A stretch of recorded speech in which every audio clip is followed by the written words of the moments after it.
Hello everyone, welcome to my channel. I hope everyone is having a wonderful day. Before starting the video, please go ahead and hit the subscribe button and give this video a like up. Robin helps save Carly from polonium poisoning. Carly pulls through with help from Spoiler. And Brook Lynn swears Chase to secrecy today on General Hospital. Valentine provides Sunny with useful information.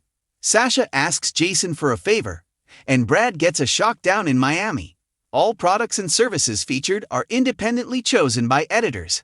However, Soaps.com may receive a commission on orders placed through its retail links, and the retailer may receive certain auditable data for accounting purposes.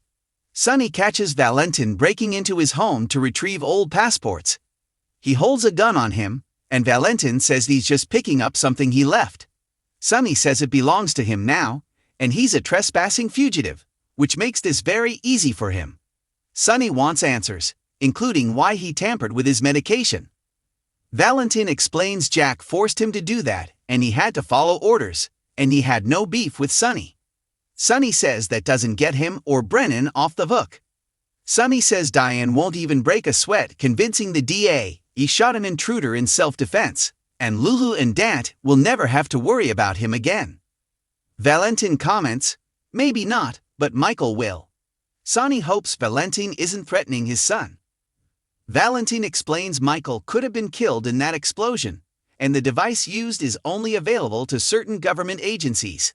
Sunny tells him he already knows that. Valentine says he knows who planted it, so put down the gun, and they can talk. Valentine explains the device was made for the WSB, and a shipment of them went missing from Pikeman. He was searching for them when he had to run. They were bought and fell into the hands of a hitman, who was hired to kill him. Sunny wants a name, but Valentine doesn't have one. However, he can contact the buyer and get him a name. Valentine only knows the hitman's name is Solinsky, and given the job is not complete, he'll come for him again. Sunny orders Valentine to leave the passports and go, which Valentine does. At the hospital, Isaiah and Willow work to stabilize Carly. Anna enters the trauma unit and reveals Carly has polonium poisoning, and her daughter Robin developed the antidote. She puts Isaiah on the phone with her. Anna returns to Jack and informs him that Robin is helping them treat Carly. Jack says his team is also working on synthesizing the antidote. Anna hopes it arrives in time. Carly is stabilized and Jack is allowed to see her. She's unconscious, and he tells her how much he feared something like this happening. Later, Carly goes into cardiac arrest, and Willow and Isaiah jump in. Fortunately, Jack arrives with the cure just in time. After she's stable, Brennan asks for a moment alone with Carly. Willow and Isaiah head to the hall and tell Anna that Carly is okay.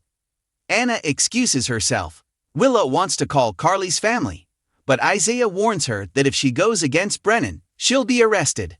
At the Quartermain mansion, Chase is floored that Brook Lynn had a child with Dante.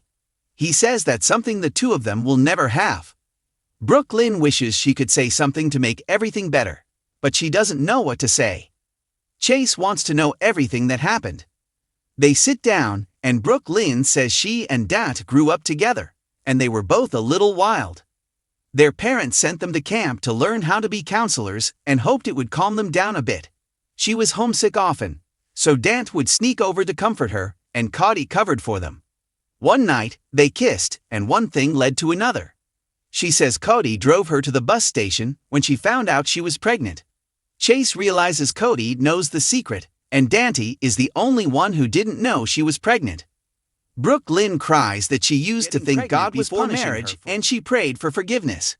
She also knew she couldn't have the baby and raise it.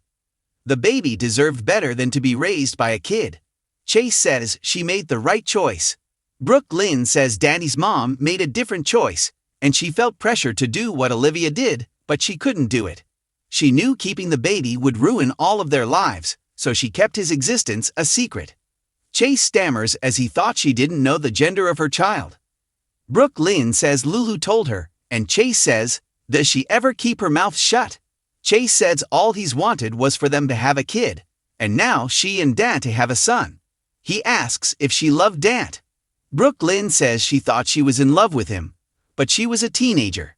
She didn't know real love until Chase. He says the same about her. Brook Lynn says she didn't see Dante for a year after having her baby, and she had a closed adoption. Also, when she finally saw Dante, he was dating someone else, and it was like the summer never happened. Chase asks when Carly asked her to break up Lulu and Dante if she was trying to get back with him. Brook Lynn admits the ugly truth is part of her did it for the money, and part of it was to see if Dante had feelings for her still. If he did, she could rub it in Lulu's face and tell him about the baby. However, it didn't turn out that way, and what she felt for Dante was a long time ago. What she felt for Dante is nothing compared to what she feels for him. Chase feels Dante will want to know he has a child out there. Brook Lynn says their child is a grown adult who has no idea about her or Dante. Brook Lynn says as worried as he is about what is right for Dante, she's worried about upending their son's life. If their son comes looking for his parents, she'll tell Dante. However, for now, Dante is happier not knowing. Chase still believes Dante has a right to know, but she argues Dante's happiness isn't more important than their son's. Chase says if it were him, he'd want to know. She gets that, but he has to promise that Dante will never know about their baby. Sasha talks to Jason about the baby, as she's worried about Michael. She explains that Willow has lost it, and if she finds out about this baby, she'll make sure she gets full custody of the kids. That would kill Michael. Jason says he is willing to be this child's father, so will she accept his help? Sasha tells him that Carly talked to her about letting him in more, and that he's a great guy, so she has to ask if he'll be okay, not telling Carly that this baby is her grandchild. Jason says Carly can't know for now. Sasha admits she wishes Michael was there for the sonogram, and she shows him the photo of the baby. She asks if there is a way to get this photo to Michael, and Jason says he'll take care of it. They are interrupted by a call, which Jason steps out to take. It's Anna who tells him to get to the hospital now, as it's about Carly. Back in Carly's hospital room, Brennan ignores a call from Sunny. Brennan takes her hand and tells her that he knows she can hear him. He knows how strong and stubborn she is, so he's not going to give her a bedside pep talk. He is going to tell her something no one knows about him, as she likes knowing those things. He cries that he has a heart, and it's all hers. Carly's eyes flutter open. Dante brings pizza to Lulu at Laura's place. Lulu can't believe the kids are home with her finally. They sit down, and Lulu tells Dante she's been thinking, and she wants Rocco to come live with her and Charlotte. Dante says she should talk to Rocco about this, as it might be too much for their son. He admits he's having a hard time with the idea too. Dante says he doesn't know if he could let Rocco go, and he doesn't know if Rocco would want to move in with her either. Lulu feels Rocco needs to make up for lost time with her and Charlotte. Dante says the only reason he and Rocco are living at the Q's is to keep the kids theirs, and Drew takes Charlotte with him like a selfish jerk and away from her brothers. Lulu wonders if that makes her a selfish jerk. Dante feels Rocco has been through a lot, and they don't have to push this. He feels Rocco needs them both right now, and she agrees. Outside, Valentin lurks at the door, hesitates to knock, and listens at the door. Down in Miami, Lucas wakes up in bed. Marco, standing there in a towel, asks how he's feeling. Lucas, with a huge hangover, makes his way out of bed. He remembers meeting Marco last night, kissing him, but he doesn't remember he got here and why he's not in his clothes. Did they do something more last night? Marco says he just brought him to his room. And they did nothing else, as Lucas was in no condition to consent. Lucas asks why he was in his shower. Marco says they didn't make it back in time before Lucas threw up on him. Lucas yells, "Kill me now." They dress, and Lucas asks to pay for his dry cleaning. Marco says he can pay for his own, and Lucas thinks he must be really pathetic for Marco to be so nice to him. Marco says he isn't, and he liked him and the kiss. Marco asks how he's feeling now, as he wasn't just drunk. He was upset about his ex. Lucas thinks Marco must be kicking himself that he dropped his credit card last night. Marco isn't, and he's glad to have met him.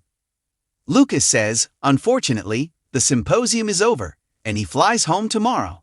Marco says he should get going, but Lucas asks for his phone number, at least to reimburse him for his dry cleaning. Marco gives him his number, only to let him know he's recovered. Marco heads off and reminds Lucas to call them later. In his room, Brad calls Stella to rant that he's screwed things up and needs her help. He says he told Lucas the truth and blew everything. Stella is proud he was honest and says perhaps one day in the future, he and Lucas can be friends.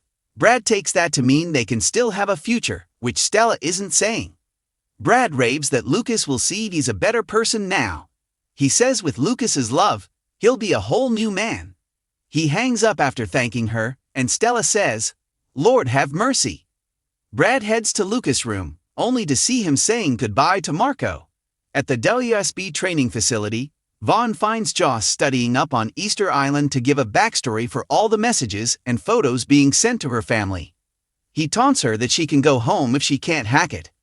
Joss is tired of hearing him say that, and she's passed every test he's thrown at her. He is unsure she has the mental strength to do this, and she needs to get used to telling lies about her life, as this is how it will be from now on. He says her family and friends won't know the real her, and this is a lonely life. He says in time, she'll realize it's easier to let people go than lie to them. She wonders if that's what he did.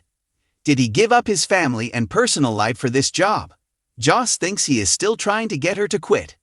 He insists he's just being honest with her.